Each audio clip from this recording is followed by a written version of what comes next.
everybody, and welcome to another episode of Bill Has Opinions, your can't-miss Bill shit for the week. I'm Laura Lavoie, and I'm here with Bill Perkins, who has opinions. Hey there. Hello. Welcome. Yeah. How are you? I'm all right. How you doing? All right. How's your week been since I last saw you? I guess it was all right. Yeah. Busy weekend. We moved a kid out of the house, that's always nice. It's nice when we move them out. It's not so nice when they boomerang back. But well, we'll see how long that lasts. Best of luck to the kid. Yeah. Hopefully, you know that Poe room I've been talking about. Oh yeah, for goddamn ever. Yeah. Well, we'll see what happens. It's time to make a theme room. Let's see what happens with the theme rooms. It's time to do a theme room. Yeah. No, I hear you. Yeah. No, I mean, I was glad when our child moved out of this room so I could change it. Actually, nobody. Yeah. I don't have a child. But this room was our bedroom star Galactica. Oh, that's right. Now it's Lord of the Guest Rooms. Oh, okay. Guest Room of the Rings. All right. I don't really know which pun is better in that instance. I don't know. But Bedroom Star Galactica was when it was our bedroom. Sure, yeah. Here. Bedroom Star Galactica. I remember that one, and I thought that was funny. I thought it was funny. I don't know. There's not much of a ring to the other ones you told me. Yeah, no, I know. And we need to come up with a better, I don't know, a better Hobbit-related pun for the room. But sure. But it is Lord of the Rings themed. It is very Lord of the Rings themed. That has nothing to do with anything. But, well, my weekend was fairly uneventful too. So you didn't do much? No, not really. Still sulking about last week? Or? I'm over that. Now we're moving on. We're gonna get there. I mean, it's water under the bridge. Yeah. I mean, any given Sunday, right? Sure, we just gotta try again next year. What are you gonna do? And the draft is going to be held in Detroit this year. Not that I'm going, but it'll be in Detroit. Okay. Oh, maybe I'll go. But you guys are like towards the end now, right? Yeah. Because you had a good season. Yeah. Which is weird. That's a weird feeling. This is the first time in years when you're not like the first pick. It's a really weird feeling, for sure. Yeah, I don't know what to do about that. But, so now it's about what we do in the off season and we'll see what happens. Speaking of draft, what do you got there? Oh, look at you with the segue. You just did a segue. Look at well done. Well, what I have here is the Green Man ESV. I think I've had it in recent days, but so I was telling you before the show, this was one of the first beers. Yeah. Like not just beers in Asheville, but beers ever that I drank. Uh-huh. And I really liked it at the time. And now it's been, 15 years.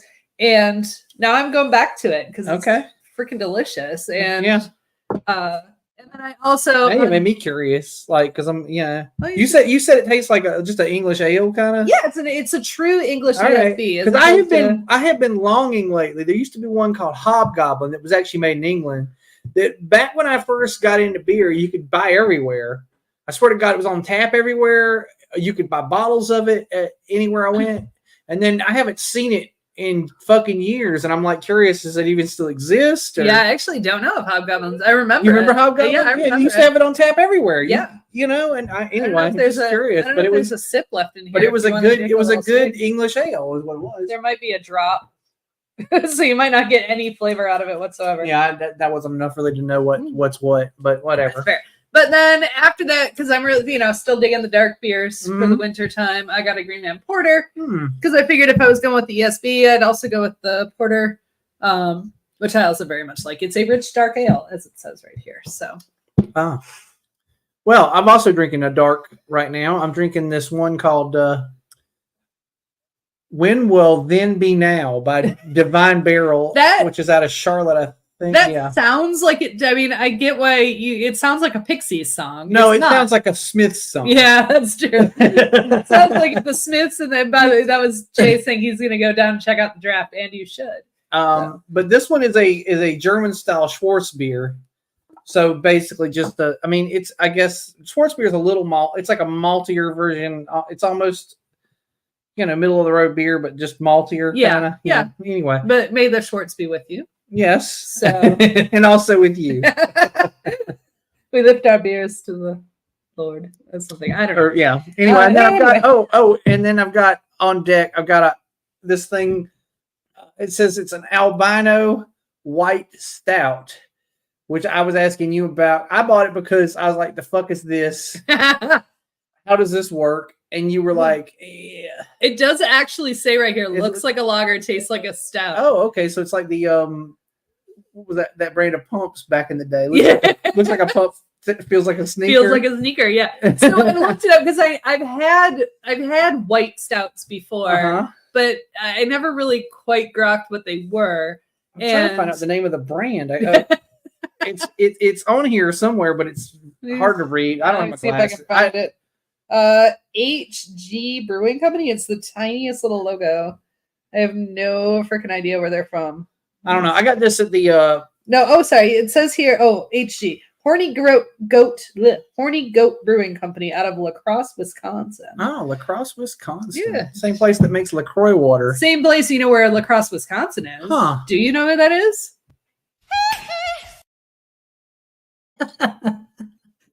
That's not going to be the last time we play that in this episode, I'm sure. So yeah, for anyone who listens to the show and doesn't watch it, you're missing out. Yeah, right. Man, you're missing out. You are. But anyway, I looked it up, and white stouts are kind of a gimmick. They don't like you can't enter one of those into a beer Again, it worked on me. I bought it, didn't I? And we'll be getting on to gimmicks in a little bit here. But and then I got this other thing called Keep It Crunchy Granola Stout by Amagang, which is also, I think, out of the Midwest, aren't they? No, I'm a gang's from New York. Okay. All right. I can't read fucking cans. Jesus Christ, the writing's small. I only travel with my driving glasses. I don't carry my readers with me. You know, those are at the house. So That's why I just go. That's why I do this thing. Yeah. Whoa, this has weird shit in it, man. I'm not gonna like it. No, it's also 8%. So if you don't like it, don't finish it. I probably won't. It'll kill you. I imagine I'm gonna pour it and then I'm gonna pour it out. Well, drink it. Maybe you should drink it last. Well, it's definitely last. It's last on deck. Because even the white stout, even though it's a gimmick, it should probably be a fairly tasty It'll be drinkable, beer. nonetheless. Yes. Yeah. Okay. So anyway. So this episode, speaking of gimmicks, we're talking about. I guess I've called it several things. Actually, I think I ended up just titling the episode "Pop Music" for brevity, but. Kind of the science of pop music or the anatomy of a pop song, like what makes pop songs addictive. Oh yeah, you were calling it anatomy of a pop song 3 weeks ago. I was, yeah. Okay. And then I changed it to science of a pop song, and then I just made it pop music. And we're gonna talk about pop music. Very good. Talk about pop. Yeah. Music. Yeah. Everybody talk about pop music. All right, so we're gonna do that. But why don't you start us off with a bit of a soliloquy? Gosh darn. Oh, this is funny. We were talking about before the show, we were talking about how how the internet has made it so that you can like finally know like, if there was a song that you liked, but you never knew the name of it or who sang it or whatever. Well, this was really hard. One of my first favorite songs ever was when I was about 4 years old. I remember this song was very popular on the radio. This would have been about 78, 79, somewhere around there. This song was a big hit, always on the radio. And unfortunately, though, it was an instrumental. So I didn't know the name of the song, right? People would say, what's your favorite song? Like, I remember I was going to visit a therapist because my parents were splitting up. And so my mom took me to a therapist. He's like, what's your favorite song? And I was like, do, do, do, do. And he's like, oh, yeah, I like that one. And I don't know whether he really knew what the fuck I was talking about or not. But you were a kid, and I was a kid. I didn't know. Like that's the song. I knew what I meant, Right. But anywho, actually, this was, I guess. Well, the internet already existed, but I learned the name of the song. I learned what the song was years later because it was a running gag on King of the Hill. Because the song was "Feels So Good" by Chuck Mangione. Turns out. So it's a basically a cornet solo, mostly set to some funky background music, right? But it was a huge hit. You know what else was also like that was Herb Alpert's "Gold," which was a big hit around 1980. Sure, yeah. I want to say, but that one also I probably never knew the name of it at the time. But you hear it on the radio all the time, and you'd be like, "Yeah, this is a jam," but you didn't know, because it's an instrumental and fuck, that would be the thing. Actually, I should have looked that up before the show. Was how many number one hits were just instrumental? Oh yeah, I can look it up. I guess during the show at some point we can come back to it. But anyway, that's I guess what the point. The point is, that when something is a very popular song, you're going to hear it a lot. and that's what kind of drives them home, I suppose. Also, here's another one I remember from when I was a little kid. I remember riding around in the back of my dad's car listening to this song, and it says, "Here come the Jetsons, 1, 2, 3." It wasn't really the Jetsons.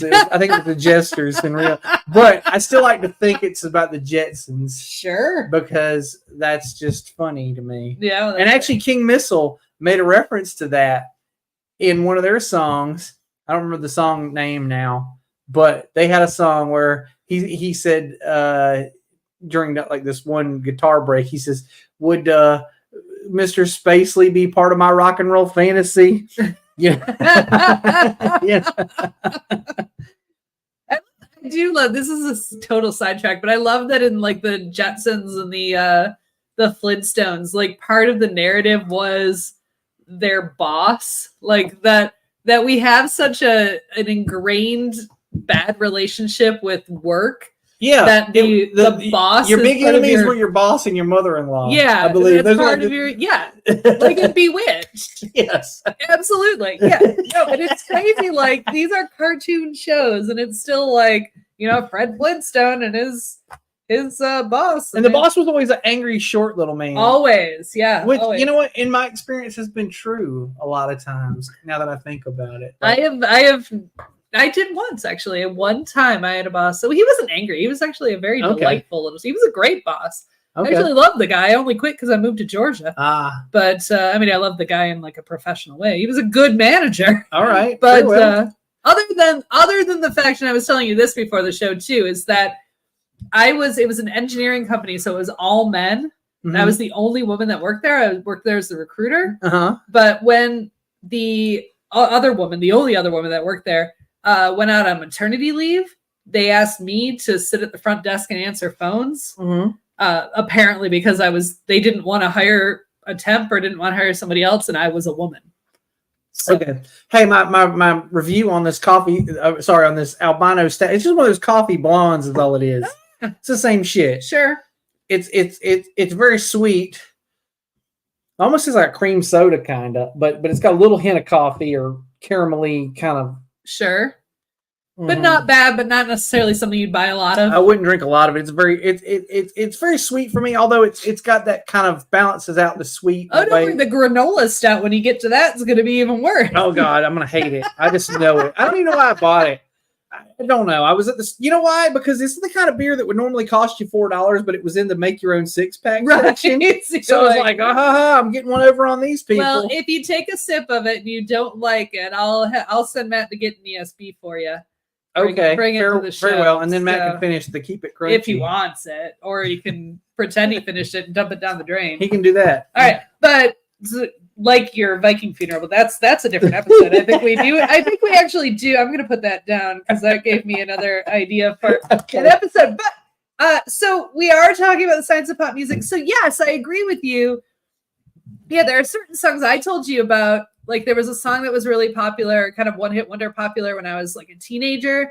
And for the longest time, because there was no internet, and the name of the song is not the same as like the hook of the song. Yeah. And I couldn't remember the name of the band, and I couldn't remember anything. And I only discovered it like a couple of years ago because the internet did get sophisticated enough to tell me. So when things get in your head, or, like I told you too, I woke up one morning like a few months ago with the song Hungry Eyes by Eric Carr in my head that I probably hadn't heard since it came out. Yeah. I bet you inadvertently something happened. Like somebody put Baby in a Corner and it made you think of that, right? Right. Or it's like maybe it was in the background of a TV show I was watching and I didn't register it, but my subconscious did. Yes. So yeah, for sure. But pop music, right. There is a certain thing about pop music, what makes something pop, that is kind of a science. And I do have a little bit of, but apparently the BBC did a whole documentary on this that I did not watch in preparation for this. Well, now I'm kind of curious because I watch a fair amount of music theory videos nowadays. It's like I have like 3 or 4 kinds of YouTube videos that I cycle through. And one of them is music theory videos, and mostly it's dissecting songs and talking about why they work and what they did, like what the structure of the song is and how it does this and it goes into that and this, and I'm just fascinated by it because I like how you can boil it down to a science. Yeah. Like you know, that you, I guess you grow up, you always thought this shit was just kind of random. Like they either stick or they don't. But there's a lot of stuff that goes on that if you do these things, well, the only variable will be, can you get it in front of everybody? If you can get it in front of people, it'll probably stick, you know, like, and that's on the market there. But, right. You know, but if you know what you're doing, you can make it work. Right. But apparently in this pop, secret science of pop music, they reduced a bunch of different elements of songs down into hit potential equation. But it was things like danceability, level of energy, the stability of the beat, loudness, things like that. Mm-hmm. So, and apparently the team was able to determine with as much as 60% accuracy if a song would make its way to the top 5. Damn. So they did science. Those are better odds than Punxsutawney Phil. There's really to speak of something that happened this week. Yeah, we have none of the groundhogs. They all predicted an early spring. Yeah, well, I mean, you know, if you believe in the accuracy of ground squirrels telling you what the weather will be, then, you know, go for it. I don't know what to think. I mean, it has been back and forth, kind of pleasant this week. Well, what I'll tell you is, no matter what, chilly nights and decent days. No matter what the fucking groundhog says, the spring equinox is exactly 6 weeks after February 2nd, so that's when spring happens. Oh, I know, which is the whole point, right? Because Groundhog Day is just it's Imbolc. It's the Imbolc celebration that we do in this country. It's a pagan. It's an ancient pagan celebration where we. I believe it was a badger in Ireland or somewhere like that. You know, that they would use instead. Yeah, which is funny because badgers, like, American badgers are assholes, but British badgers are like cute little groundhog looking things. Yeah, although I was having this discussion with a Brit on the internet one day, and he was like, "Don't let them fool you; they'll still bite the fuck out of you." They're just really cute about it. He's like, "Yeah, you know, because they look more like our skunks, right? Right, they got the cute little black and white stripes, and so, and a skunk, by the way, is a small badger, right, which has its own problematic stuff going on. Well, yeah, and also related to ferrets and weasels and shit. Yeah, so that whole family, the whole Wolverines, family. They're all the same shit. Otters too, in the same family. Yeah. But this is not about any of that. We're not talking about that. Sorry, I got on a tangent. We tend to do that. But so I figured one way to start out, see where we go from here is I made a short list of a few of the songs that are on the Billboard top 500. Okay. I skipped a few because while they may be higher than others, they're just not a genre of music we care about per se. Very well. Although that said, one of them was Baby One More Time. One of them was I Want It That Way, which both are regular earworms. Yeah, so they're not, here's the thing. I mean, and I'll say this, there's been a lot of, I don't know, I definitely went through that phase in my life where I was like, I hate radio music and, all that kind of thing, I'm too good for it or whatever. But I've definitely eschewed that as I got older, because now I'm just like, if something's good, it's good. I don't care. I don't gatekeep. I don't give a shit. Sure. I mean, I like what I like and I don't like what I don't like. And so in this show, if I badmouth something that you like, understand that's my opinion. That's the whole thing. It's subjective, whatever. It doesn't mean you can't like it and enjoy it. I just don't particularly. There's things I don't like. I don't know. And some of them are popular. Sure. So we're going to talk about them, but I also realized we did not do what we normally do and pretend like we have a commercial. Sure, yeah, let's do that. So I figured we'd talk about you got a buddy who has a band. God. Well, he's this is we I should have said, well, if I'd known you were going to do this, I'd have said he's got another album out since this one. It doesn't matter. They can go to the band camp and they can find it. They just keep dumping that out. This guy, and his stuff is catchy in a kind of a 1980s way. He's got a lot of synth hooks and stuff like that. Sure. As I said last time we mentioned him, this is my favorite project he's been involved in. He's been involved in several. But they make some good tunage. I guess maybe it's just probably he finally got with the right people. Because the girl who's the lead singer in this band, she just, I guess, writes good material, and so, maybe that's it. I don't know. Check out Child Secret Sauce. Yeah, Child Seat, some good stuff, man. Yeah. So that's the only music sponsor we've ever had, and by sponsor I mean someone we know Yeah, that somebody we we talk know about. who's got music to sell. Exactly. But all right, so I figured we'd kind of go through this list and sort of. So obviously, we are not scientists. We did not create a formula for. I myself am a bit of a scientist. You a bit of a scientist. Well, that's an allusion to a quote from one of the Spider-Man movies that is now a meme with Willem Dafoe. Yes. Okay. I know. I got you. Okay. I got you. Well, you said it like you didn't get me. No, yes, I often do that because I get you, but I just don't want to humor you. I see. Fair enough. All right. So, all right, the number one song of all time, as listed on the Billboard pop chart, is "I Want to Dance with Somebody" by Whitney Houston. And I will tell you, when that song came out when I was 12, and it did come out when I was 12, it was my fucking jam. Yeah. And I was a weird, awkward kid that didn't like popular shit. Yeah. Like, even at 12. But you liked that. I did. I would blast. I would go in my basement because we had a finished basement. Sure, so that was kind of our rec space. Yeah, that's pretty typical thing from where you're from. Oh, for sure. And where am I from? Where? I don't wait. Oh, where am I from? I don't know where I'm from. The rec room in the basement, big popular thing in Michigan in the 80s and 90s. But I would blast it. I would turn it way, and I would dance my full head off. And I was not like a dancing kid. Like most of the time, I would just stand awkwardly in a corner. Yeah. The irony of this is that you probably enjoyed it because you were dancing alone, and were you dancing with somebody? I would not have enjoyed that. Absolutely. You would have been like, now you just stood there. I would have and bobbed your head, maybe. Completely awkwardly, but you danced like no one was watching. Yes, which is a different song. But I Want to Dance with Somebody. I mean, it's got the hook, it's got the danceability, it's got the memorable lyrics, it's got a lot of things, and I see why it's at the top of the list.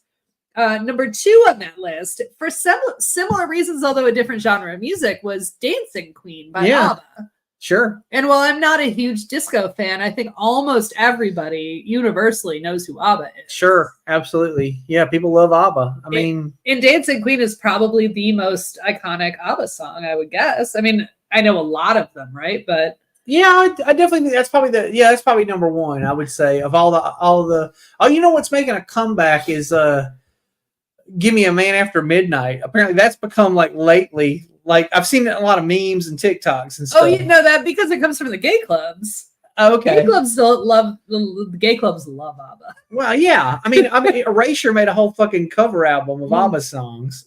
Right. And Erasure is, mostly, I guess, I would say if you went to an Erasure show, 90% of the people in the audience would be gay.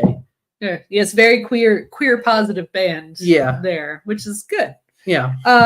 And then number 3, again, another a song with a good hook, a good thing, but a very different genre, is "My Girl" by the Temptations. I can see that. Yeah, it's a really good song. And I think a lot of Motown would end up being like fitting the formula. Sure. Because it is. From the Midwest? Is very much from the Midwest. Oh, Motown is. Yeah, okay. Yeah. I'm talking about the Temptations. I think they are also from the Midwest. Are they from the Midwest? Yeah, they're from Detroit, man. Okay. Yes. Okay, I thought they were from Philadelphia for some reason. I don't think so. They were buddies with Hall & Oates. Well, they were around long before Hall & Oates. No, I know they were, but at some point, I know Hall & Oates were friends with them, or at least with David Ruffin or something at some point. And I assume, having heard the story, that it was because they were from Philly or somewhere around there. Well, I could be wrong, but I am 90% sure they are from Michigan. I'm sure they were a Detroit-based band. I mean, I suppose there's a level on which some of them may have come from somewhere else. Yes, I mean, Motown was where you had to go to record, right? I mean, like there were only like 3 or 4. I mean, there was Motown, there was Memphis, I don't know, and then eventually Philly had their thing because then they had the whole. By the early 70s, they had the Philly soul thing, the Delphonics and whatnot, all that kind of stuff. But but it probably they are from Detroit. Who, the Delphonics? No, the Temptations. Okay, it's been confirmed. I knew it to be true in my soul, but mostly because maybe they just also spread around at that point or something. Well, I mean, they were a national band. Yeah, Somewhere from Alabama. Yeah, that would have been my first That- assumption that was makes that some sense, 90% of the artists on Motown were from somewhere in the South. And that's actually many of them. I'm sure that was the case. But yeah, they are a Detroit-based band. Very well. But speaking of, also based out of Detroit, not based out of Detroit because she became popular in New York, but a certain artist named Madonna. I'm going to play that as much as possible this episode. It's funny and it's quick. Exactly. But Madonna, Yeah. Like a Prayer was number 6. No, that was her biggest hit. Well, that was so not her biggest hit, but the biggest hit, I guess I should say, on this list. The biggest hit. I'm sorry, it's of the list of number one songs. It was the one that she recorded that is the most popular. Yes. Yeah. That's what I meant. Yeah. Yeah. Well, that's fair. I mean, it was the one she had the most success with, is what I'm saying. And I think it makes sense. And when you think about that song, it also has a lot of these elements. Actually, fairly, it's in the top 3 of. If you ask me what are your favorite Madonna songs, I'm not a huge Madonna fan, but that's one of the 3 that I like. But it has like the infectious music. It's got a choir. It's got choir. You throw a choir. It's got a tempo change. Tempo change, absolutely. Some of the big a break, and it's a dance hit. It's has some danceability. So yeah, I can see why that ends up on the list for sure. And then next on the list, which I think also absolutely requires our intro, is a young musician by the name of Michael Jackson. Somebody from Gary. Who's so amused by it. The only black family in Indiana, by the way. Yeah, Gary was. Yeah. Actually, Gary's the only place in Indiana where there are black people, I believe. Well, I don't think that's universally true. I don't know. I've been to places in Indiana where I was like, "What the hell's going on around here?" Well, that's what we call redlining. That's because people forcibly force the black folk to live in another area. They make them all live in Gary. That's the way it works. Other white people aren't allowed to see. But anyway, Billie Jean was number 7 on the list. Yeah, and that's a banger too. I gotta say, so Michael Jackson, he had some interesting sensibilities about the way he wrote songs and shit. I actually was watching a documentary the other day. So he didn't actually play any instruments. He didn't know how to write music, but he would just but he heard all the parts of a song. Right. And he would go into the studio and he'd be like, there's going to be this one part. And he's just like, it's, and then he's like this other part and it goes like this. And he would basically just hum the whole fucking song. Right.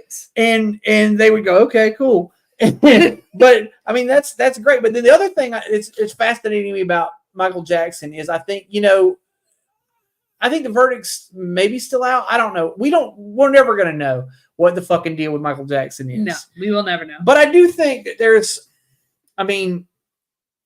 obviously his parents did something to him that was awful. And he was sort of almost stunted in this sort of childlike stasis, right? Like where he saw the world kind of as a child. Sure. And I saw this because I loved Michael Jackson when I was in like 4th grade. I felt like that was the best artist ever, right? Like, when I was about 8 or 9 years old, that was the shit. Yeah. I mean, that's when this Thriller album came out, but he was like the best thing ever, to me then. And I saw my own kids when they got to around the same age, they would hear songs by the Jackson 5 or by Michael Jackson, and they were like, this is the shit. Right. And then they kind of aged out of it. So he had something that touched, like it just hit if you were that age. And I've said this is the thing with me and Michael Jackson songs now is I'm kind of like, I can appreciate a lot of them. Like they're okay. They're all decent songs, but I don't love them the way I used to love them when I was a child because I don't connect to them the same way. But he had a way to connect with children. Like he wrote songs where children would hear this shit and they'd be like, that's the thing right there. But that being said, Billie Jean transcends that. It's probably his best song. It really all around is. song. Yeah.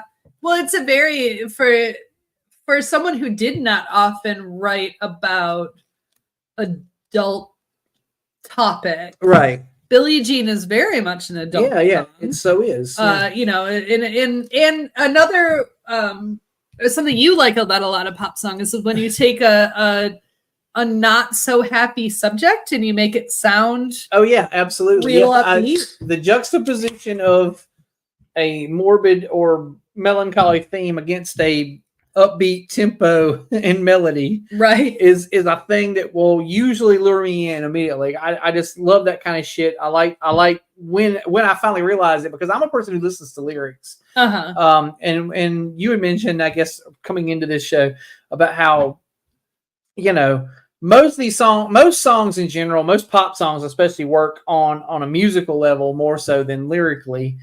I mean, they might be okay lyrically, but Sure. there's a whole contingency of people who are like, I don't hear the lyrics, I hear the beat. Right. You know, it's got a good beat and I can dance to it, Right. that kind of thing.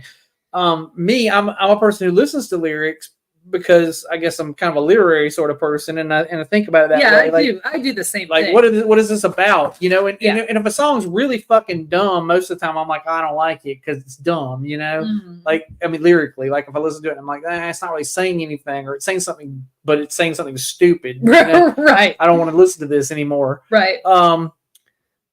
But I tend to listen to lyrics, and so when I catch on that the lyrics don't fit the way the song sounds, then I'm always like, that's interesting. Right. And it's always funny to me because, like, there's a lot of people who won't notice it because they're just listening to the beat, and they're like, hey, I love this song, it's great, isn't it?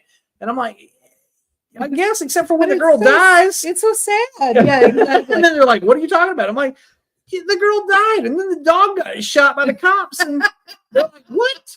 You know, and I'm like, no, listen to it. You exactly. And Billie Jean, I mean, it's a song about being baby trapped, which is something I imagine that Michael Jackson didn't have a whole lot of experience with, but he sells it in the song. I mean, I like that you just poured this much. Well, because now you got me nervous about it.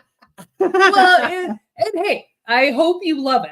Like, yeah, I hope you love the beer, but I'm very curious about what you're gonna get. It smells sweet. Let's see. I bet it is sweet. All right, what's the verdict? Drinkable or not drinkable? It's I mean, it's not delicious, but it's not. But it's not bad. No, it's okay. It's a very typical. I mean, granola. It's basically an oatmeal stout. Okay. It's a little. Sure. I mean, it's got this part going. Imperial, which I'm always a little bit, but it also says it has cranberry in it, which is one of the reasons why I was like, I can't believe you don't like this. So it's like trail mix, basically. Yeah, it's basically trail mix. Yeah, it's okay. I don't know. It's not the worst thing I've ever had. But I'll drink some of it. I'm not going to go crazy on it because I don't, yeah. So number 11 on the list is Prince of the Revolution, Kiss. Kiss, yeah, that's one of my karaoke jams right there. I love that song. Kiss, and also "Want to Be Your Lover" are the two Kiss. Those are the two Prince songs that I do at karaoke, and I like them both because those are the ones where he sings falsetto. Sure, yeah. And I camp it up a little bit with the falsetto thing, Actually, Kiss, he does. So Prince actually had a huge fucking vocal range, and I think this is the song where he touches his entire range. Yeah. Because he sings a lot of it falsetto. But then when he says, like when he gets especially at the end, he says, I just want your extra time and and he winds all the way back down through his register to the very far down as he can go. Right. And that's just, oh my God. Like, but it's great. It's got a lot of the gimmicks too. It's got breaks. Yeah. It's got, it's got danceability. It's got all those things, man. A lot of the science that we don't understand because we are not scientists. I mean, and talk about somebody who knew how to do it. Oh God, fucking Prince, man. Not just his own songs too, because half the fucking songs during his reign on the pop charts, half the songs on the charts that weren't by Prince were also by Prince. Oh yeah, no, he gave. Yeah, I mean, I wouldn't say gave all his, but he did, like Manic Monday. Yeah. Nothing Compares to You. I mean, those are the two probably top ones people know. The Stevie Nicks song, Stand Back. Mm-hmm. Basically, Stevie Nicks, if you listen to it, it's the same song as Little Red Corvette, or the bass line is the same as Little Red Corvette. She was actually listening to Little Red Corvette. She wrote new lyrics to it. She realized it was a ripoff. She contacted Prince and said, hey, I'm basically ripping off your song. And he was like, I'll do you one better. I'll come to the studio and work on it with you. Yeah. No, like because he didn't give a shit. He was getting a check either way, the way he saw it. Right. He genuinely loved the art of the craft and the art of of making music. Yeah, which is why he gives so many songs away. I mean, the time he wrote all their songs. Oh yeah, absolutely. There was a bunch of bands, that he just wrote songs for, and he didn't. I think he was just like, I'm writing, dude. I mean, the guy died. He's got a fucking vault full of fucking songs. I'm sure some of them are ass, but right. But he wrote like 9 or 10 songs a day. Like he was like the Stephen King of songwriting. Yeah, no, and I think really we, Prince dying when he did in such unfortunate circumstances was really a huge loss to music, because we would have still had so much more. Like he was so young and it was so tragic. I mean, young. I mean, he wasn't like young, but he was not old. He wasn't old, no, exactly. Not old. And he was in the middle of a tour. Like, he didn't intend to die, but he did. Sadly, his hip problems were driving him crazy. And, and that happens when you dance around and jump and kick on high heels for your entire life. Yeah, I imagine similar things happen to drag queens a lot. I'm actually surprised that Tina Turner didn't have more fucking hip problems than she did. Yeah. Like, she lived a ripe old age and apparently was never addicted to, any kind of painkillers, right? But surprisingly, she definitely. Maybe she only wore slippers off stage. Maybe. Like those shoes are just for like 3 hours a night. Exactly. So number 14 on the Billboard all-time hits chart is my all-time favorite. And I say this, my all-time favorite single. It's not this is my favorite band or anything like that, but as far as singles go, so. It's Hey Ya by Outkast. Hey Ya by Outkast. And I got some things to say about this. And the first is I have this whole concept about what makes a song listenable that I'm going to go into first. Okay. So this is going to hold on. This is going to go off on a tangent for a second. But to me, every song on earth has what I would call a shelf life. And that is the number of times you can hear the song before you get tired of it. Now, there are songs that have longer shelf lives than other songs, and there are probably different shelf lives for different people. Oh, absolutely, 100%. But for me, one of the things I'll say is, like, there was a time period in my life where I really liked the songs of Billy Joel. However, most Billy Joel songs only had a shelf life of about 300 to 400 listens before I'm like, I can never hear another fucking Billy Joel song the rest of my life, and I'll be just fine with it. Although I do understand that Billy Joel just wrote a brand new song for the first time in a decade or more. I haven't listened to it yet. I haven't either, but I am curious because I have this sort of love-hate thing because it's at one time I really loved Billy Joel. Me too. I absolutely did. Yes. But I heard Piano Man enough times to go, fuck, if I never hear this again, I don't give a shit. Like, I can die never hearing Piano Man for the rest of my life and I'll be fine with it. Okay. That being said, the opposite end of the spectrum, you have things like Queen songs or ABBA or Prince or Outkast. And the song Hey Ya to me really works in the sense that I feel like I can hear Hey Ya every fucking day for the rest of my life and I will never tire of it because it's got all the gimmicks going. It's got all these little things that make a song a pop song. Secondly, it does that juxtaposition of the melancholy with the upbeat tempo. Right. And I'm going to get into that in a minute. But it's just, I feel like to me, it's the perfectly written pop song. It's got a break.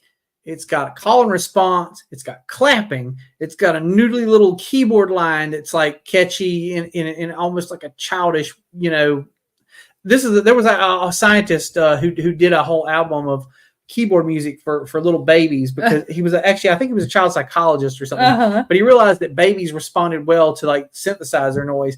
And I feel it because like I feel like I've liked synthesizer music since I was a kid. Like the first time I fucking heard In Cars by Gary Newman, I was like, shit, this is the jam. And that was a big hit when I was like, in kindergarten or something.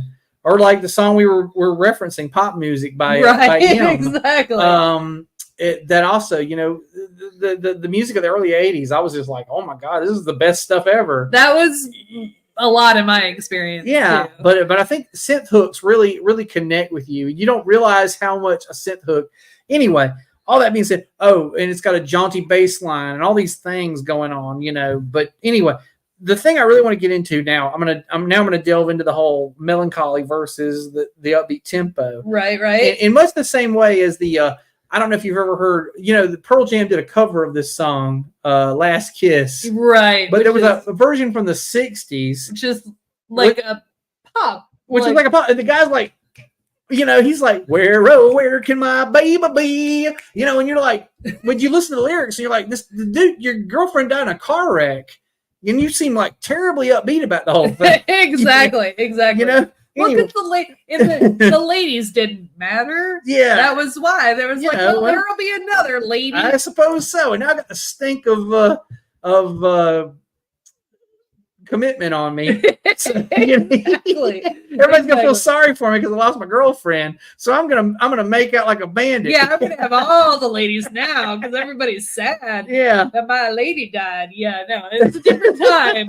It's a different time. But yeah, the Pearl Jam version is like, oh wow, this is no. It's like he takes it like he like heard the song and he's like, oh, that's a deep song, but it's crazy that the original was like set to a upbeat tempo. So he like took it down a notch. Yeah, and it worked because it works. Right. But anyway, so what I want to get at is the thing about Hey Ya that really gets me is how, it's the catchiest fucking pop song ever written to me. Okay. But this song is very, very, very dark. It's about the fleetingness of relationships and how love cannot possibly last. And the thing, he says, if what they say is nothing is forever, then what makes love the exception? And I'm just like, man. Right? Yeah. That's deep, man. You're right. It's deep. You're right. Why should it be any different? Fucking hell, And and we've all been there, It's deep, even though it repeats the same lyric 30 times. But it is deep. No, and in fact, before the show, I was talking about, I went to go see a concert by kind of a nerd artist guy, Jonathan Colton. He writes nerd music. And his songs, they're comedy, but they're not comedy in that they have a punchline. They're comedy in that it's funny that I wrote a song about this thing, but the song itself is kind of serious. Okay. And one of his songs, one of the early ones he played, is a song called Shop Vac, which is about the existential dread of suburban life. Sure. Kind of Pleasant Valley Sunday. Yeah, but in a modern way. Yeah. Yeah. But it has a hand clap. Yeah. In it. And everyone in the audience was doing the hand clap because you don't go see Jonathan Colton if you don't know Jonathan Colton. Sure, yeah. And it was just, I was like, and I've always thought, I'm like, this song is so sad, but it's so upbeat and everybody's clapping along and everybody's singing and it's so sad. But, he's not topping charts or anything, but obviously people respond to that. Yeah. It also has lyrics like, if you forget to hide the keys, I'll take a ride to Applebee's and I'll get drunk on daiquiris and throw up in my neighbor's lawn. Oh man, who can't relate to that? Jesus. This reminds me of a funny thing I heard recently. There was a comedian who said he was talking about the song Margaritaville. And he says the song Margaritaville, as it was written, is only mildly sad because the guy is saying he's wasted again in Margaritaville, and he's basically thinking about a lost relationship or whatever. He says, but as written, it was mildly sad, but as understood today, is even sadder because now if you're wasted in a Margaritaville, well, that there is such a thing as a Margaritaville. There's a place called a Margaritaville, which is essentially an a higher end Applebee's or something with the music of Jimmy Buffett. Jimmy Buffett playing. Yeah, so if you were wasted away in a Margaritaville, that'd be pretty fucking sad, right? Yes. And so number 16 on the list. I think this bears because every year, the autumn equinox, which is September 21st. Everyone I know, including myself, busts out this jam. And so post it to Facebook. Yep. Earth, Wind, and Fire, September. Yeah. Do you remember? I do. Okay. Yeah. But it's so freaking catchy. It's a great song. It's got that horn swell, Yeah. That just, The video is also outstanding. Oh my god! Although, if you want a really good video by Earth, Wind, and Fire, you really got to watch what's their other big hit? what's the song? I don't. I mean, I know. I'm trying to the one where the boogie on down, boogie on. What's that song? Yeah, that's why when you get an earworm, you have to Google it. I have no idea what that song is called. Something about a groove. Sure. I don't know. Anyway, I can't remember the name of the song. Yeah, September though. Jesus, what's this? I'll look it up. All right. Every September, you have to play the song and blast it. It's essential. It's critical. You got to play it. And because I like to celebrate sort of the wheel of the year. Let's groove tonight. Yeah. All right. Yeah. I like to celebrate. The video is hilarious. The wheel of the year and, kind of the pagan wheel of the year. So when I like that I can celebrate in song. Sure, yeah. And there aren't that many, like for Groundhog Day, there isn't, there's no Groundhog Day song? Groundhog Day song that I am aware of. Goddamn, well, somebody needs to write that. Somebody does need to write that. Jonathan, the aforementioned. Somebody should just put out a fucking concept album called The Wheel of the Year and just songs about, and just do a song for every one of the. Well, some of them could be covers because I think because they could. Perfect song, like you can't beat September, and you've got you probably pick a song for Halloween. Sure, yeah, there's plenty. There and for May for Beltane May 1st. The aforementioned Jonathan Colton has a song called "First of May." Oh yeah, there you go. Yeah, brilliant. Absolutely. Outdoor every thing I'm gonna do. Outdoor fucking starts today is and it's just so unexpected and great. But anyway, so number 20. I definitely want to mention number 20 because, like number 1, I can relate so much to number 20, and I'll tell you why. Well, it's No Scrubs by TLC. Yes. And it came out probably when I was about like 24-ish. Okay. Give or take. I remember I feel like it was earlier than that. I was working. I had graduated from college. Are you sure? Yes. I had graduated from college because I remember listening to it. I worked at DOC Optics, which was my second job out of college. So it would have been like 98. 98-ish. Yeah, you got that. I'm looking at 99. Yeah, you're right. 99. Okay, right, very good. Right. Okay, it's later than I thought it was. Okay. So interesting. For some reason, I thought it was earlier than that, but I'm thinking of Waterfalls or something. I don't know. Specifically remember sitting in the office at DOC Optics with the rest of the purchasing department, and I was like the quintessential white girl. And one of my coworkers was probably one of the first Black women I'd ever worked with in my entire adult life. And she thought it was so hilarious that I loved that song so much because I definitely didn't know. Like I'm nerdy and white. I got you. I am the epitome of the Weird Al song, White and Nerdy. Gotcha. and so she thought it was hilarious that I loved this song. And it connects with a lot of people. Actually, there's a jam band out of Charleston that does a cover of it. Nice. Soul Driven Train, if you're familiar with. They've been playing it live for years. Here's the thing with me. The song, it didn't mean that much to me when it came out, but in recent years, I've noticed. So I have an aversion when I meet a dude who is a scrub. I fucking hate him. I have just a uneasy, like I don't respect dudes who don't take care of their, like, deadbeat dads, don't hold down a job, just fuck around. Homosexuals is the new word. This was something actually, I think I heard this from a stepdaughter about one of her boyfriends, but she's exclusively a scrub dater. That's unfortunate. I mean, I hope she's getting out of it. I always hope every time that it's like, we're done with scrubs now, aren't we? Because you learned your lesson. Yeah, because they always live up to being exactly what they are, which is they're just fucking deadbeats that want to mooch off you. Well, they're hanging out their best friend's ride on the passenger side. Right. And I don't want their number, and I don't want to give them mine. That's how I feel about it. Like, I'm like, fuck these people. Like, I just really don't respect a dude. I don't mean to make it sound right. I guess I or sexist or whatever. I guess I don't respect ladies like this either, but I don't really run into it, I guess, as much. I'm sure there are women who are no account. Yeah, but I think that is probably I don't think that's sexist. I think that's I don't have any respect for people. Would say it's reverse sexism. I guess. I feel like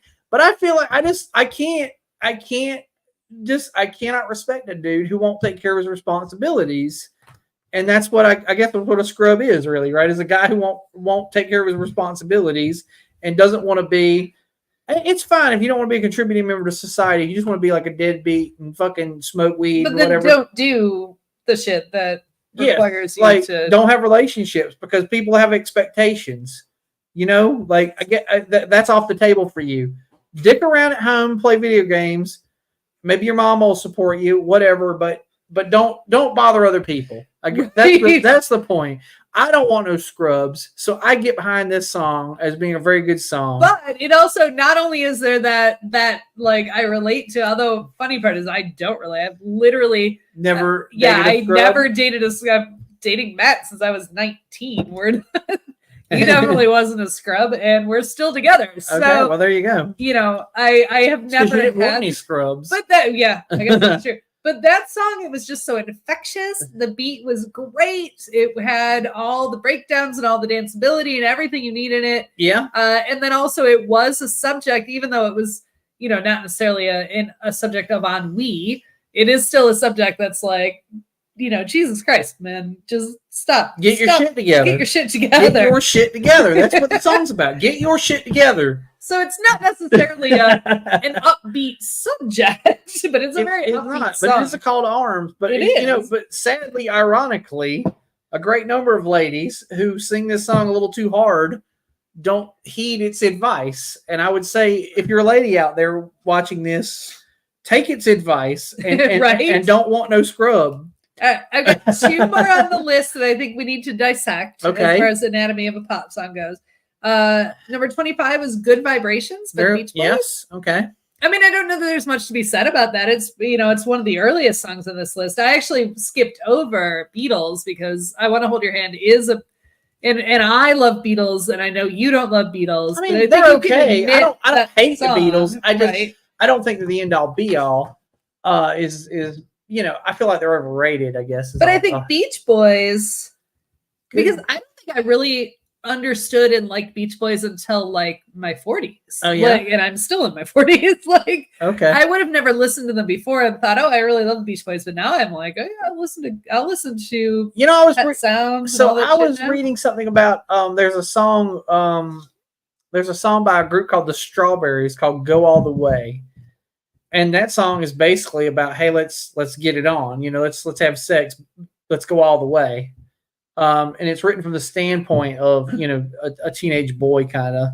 But the guy who wrote the song, he said he understood that it was a controversial subject. The song he sings it in falsetto. And he says he does that because of Brian Wilson, because he realized at some point that a lot of bands, whenever they tried to sing anything provocative, it got flagged. Like, this is horrible. This is, but the Beach Boys got away with it. It was because Brian Wilson sang like a choir boy. Right. And so he could say whatever the fuck he wanted in that voice and people would just let it slide. Right. Because it was non-threatening in some way. Well, that goes back to the Prince and the Revolution idea. Exactly. Yes, like the whole Prince was extremely provocative. Also, and Prince loved blurring the lines too, because he even like kind of played up like, Prince was 100% black, but in his early, no, actually, he was biracial, but I'm pretty sure he's black. His parents were just Creole or something. That is absolutely not true. Well, I've read both things. I thought he was biracial because in the movie Purple Rain it was portrayed that way. But then I read after that both of his parents were black and they were both just very light-skinned black. I do not believe that is the case. Okay, well we can argue about it all day long. Well, we're going to run out of show. True, but it is something we could look up. So okay, I'm telling you, I've read both things, but definitely he played it up in the early part of his career because he did not want to be an artist for black people. He wanted to be an artist for everybody. Yeah. And the same, he also blurred his sort of gender identity. Oh yeah. In the same way, because he was trying to be like, hey, I'm for everybody. I'm for whatever. And I think he also keep you guessing. I'm not a woman. I'm not a man. That's something that am I black or white? Am I straight or gay? He says in Controversy, Right. And I think he enjoyed playing with that whole thing because it kept people guessing and it kept him, it made, I feel like the ambiguity, I guess, made him interesting. So he liked the idea of it. Anyway, to that end, kind of the same thing with the Beach Boy. Anybody who sings falsetto, people will come up with all these theories about you and blah, blah, blah, and they'll chit chat and all that. And I guess that kind of just, it's free publicity in its way, is it not? Sure. I heard Geddy Lee took female hormones. Yep, that's 100% true. He absolutely did take female hormones. At one point, he stopped doing it.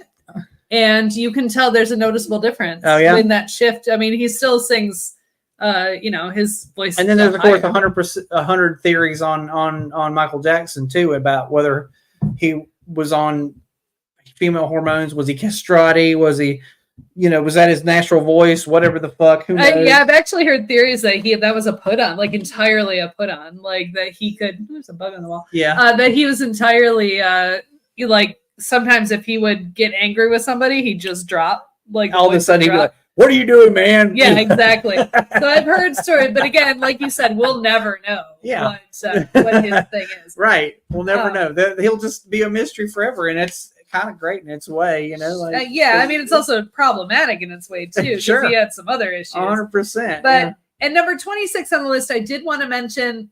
We don't have to take too much time on it. Speaking of falsetto, "Take on Me" by Aha. Literally a one-hit wonder, but that song is so pervasive, and it's just because it's so catchy. It is very catchy. It's got the synth hook I was talking about. Yeah, absolutely. It's got I don't know I'm trying to remember what other elements it's got that really work. Well, one of the things is because it was really in the era of video stars. One of the reasons that it had a provocative video. And I think if it didn't have like the super artsy, like if it had just one of the better videos ever made, for sure, frankly. And if it had been an era before video, it might have faded into obscurity. True. I mean, because they were out of Sweden or something. I want to say, so I mean, how would they have broken through? Jesus Christ, we got a lot of shit we never got. Yeah, to. well, briefly, we can for like a minute and a half. We can talk about. So, "Come On Eileen," it wasn't on the top 25 list. "Come On Eileen" did knock Michael Jackson off the number one spot. It did, which was a huge thing. Yes, so this is the antithesis to this shouldn't have been as popular a song as it was. Right. In a way, it kind of almost goes against the grain, and somehow or another became a huge fucking song that to this day we all still love. Everybody loves it. Correct. And so it took it's British band, they took Irish folk music, they took lyric, it was all this weird smoosh of a song that created this big thing, the lyric "Tu ra lurai" is based on an Irish lullaby. Yeah, but it gets in our head, we do it. And then "Come On Eileen" was actually based on a misheard lyric that the songwriter was listening to his sister singing along to Squeeze's "Labeled for Love," and he misheard the lyrics "I, me, and myself" as "Eileen and myself." So then he replaced the original lyrics he wrote, which was "James, Stan, and me," to a temporary filler lyric, which was "Come On Eileen." And then they're like, "Oh no, that's good. We're going to keep it that way." And then it's also a song. You listen to the lyrics, and it's kind of, I love it. It's kind of like Alexander Pope's "To the Virgins to Make Much of Time." Absolutely. It's this whole he says, "You what does he say? You in that dress, my thoughts I confess are quite dirty." Right. So he's the whole thing's a sexual innuendo in a way, but then also it's got all this stuff. And then I understand the influence of the Irish stuff. So his family, the lead singer writer, his family was Irish, but they were living in the UK. This was during the Troubles, and so this was kind of a protest song. Kind of, yeah. It was almost a subversive sort of protest thing. Yeah, absolutely. And then for the science of music, like the actual music, I thought this was a good example because it specifically says, where is it? So it has a Celtic folk style to it. It breaks into a strong pulse. and infectious groove in F major, and then the groove pivots to C major for the verse, and again to D major for the chorus. Yeah, it's got two key changes plus a tempo change. Plus the tempo change after the second chorus, it stays in D and if major. you look at but the extended version, it ends with a goddamn acapella version of an old folk song. Yes, absolutely. and those things they are the epitome of a one-hit wonder. Yeah. But these things all came together to make a hit, and it is the science. Yeah. Of like, and in some ways, like, I don't know that you could just set out and say, I'm gonna write Come On Eileen. Like, you have, like, it's no, I think that one was like definitely like just they threw a bunch of spaghetti at the wall and some right. stuff. A once in a lifetime situation. But I think it is illustrative. I've had too much to drink. Of songs of that nature, like that you end up with a hit. And so some of it's luck. Yeah. Some of it's just like that song resonates with the people of the time. And some of it's science that song wouldn't resonate with people of the time if it didn't also have some of these elements to it. Probably true. So there's and obviously you and I, we're not actively writing pop songs on the regular. I wish I was.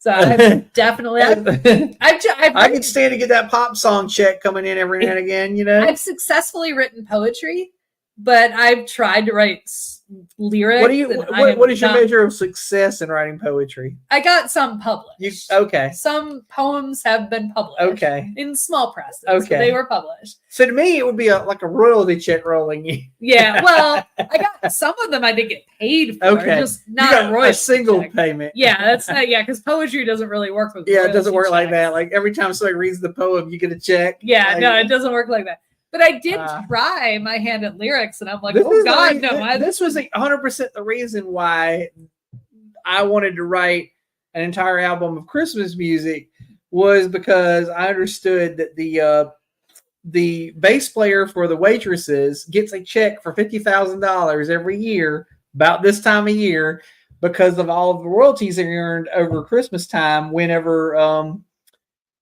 Christmas wrapping winds up in movies and TV shows and blah blah blah, and I guess gets played at the mall or whatever the fuck. But you still have to have that luck factor of 100%. Song got heard, and song got shared, and the song got exactly, because I could write 15 Christmas songs, and if nobody ever hears any of them, I'm not going to get a fucking check. You will not get a check. But if they land with anybody who works at Netflix or Hallmark, well, here's my theory about that. Don't write a Christmas album and keep it to yourself. Write individual songs and try to sell them.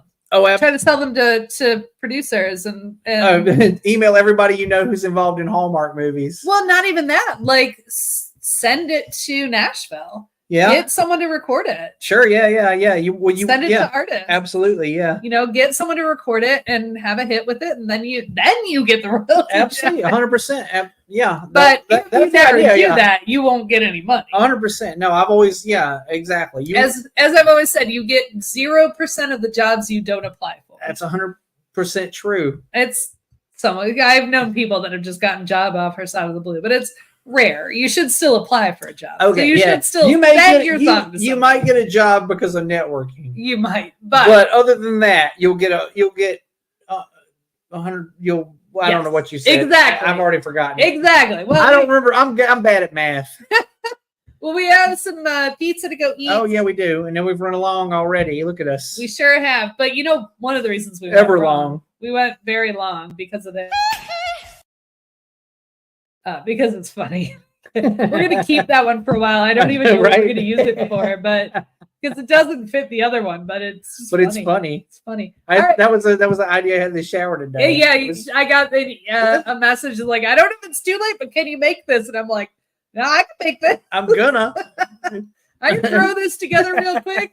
All right. So I will preface my ask for you to close the show with, I totally forgot what next week's episode is going to be. Well, it'll be a surprise. So how's that? We'll surprise you guys with what we're doing next week. But why don't you take Otherwise, Bill has opinions, is engineered and produced by Laura Lavoie. The opinions of Bill, especially about music, are subjective and belong to him unless she agreed with them. I don't know. Her and hers are also hers. Yeah. There you go. But no scrubs. Everybody can agree with that. Yeah, I mean, I that's think true, we that's can all fair. get on board. Except for the people that take scrubs. Or scrubs themselves Yeah, who probably scrubs. don't care for it. Scrubs probably don't like that. Or they're probably the kind of people who are so oblivious they don't think it's about them. That's also true. Yeah, you're so vain. They're like, yeah, exactly. This song is definitely about you. Anywho, be sure to like and subscribe if you're on YouTube. Be sure to follow us on Facebook. Hashtag can't miss bullshit. That's our new tag thing. Do that. And or opinion gang if you wanna. You can ask us questions, concerns, ideas for future shows, blobbity blobbity, I don't know, whatever. Ideas for future beers. How's that? Oh, yeah, that would be fun. Wouldn't it? Yeah, I actually wrote down like 3 ideas for new episodes while we were doing this show. How about that? So you practically written the rest of the season. Oh, not that not that much. You have to have about 52 shows. I mean, maybe 45 shows with some, weeks for breaks. Okay. I do not have them all. Okay. Well, nonetheless. Anyway. Be sure to tune in next week for a surprise episode about some damn thing. It'll be my opinion on it. Yeah, that's true. And I'm sure she'll have probably her thoughts as well. Probably. All right, folks. See you soon. Bye. Tura-lura, yay.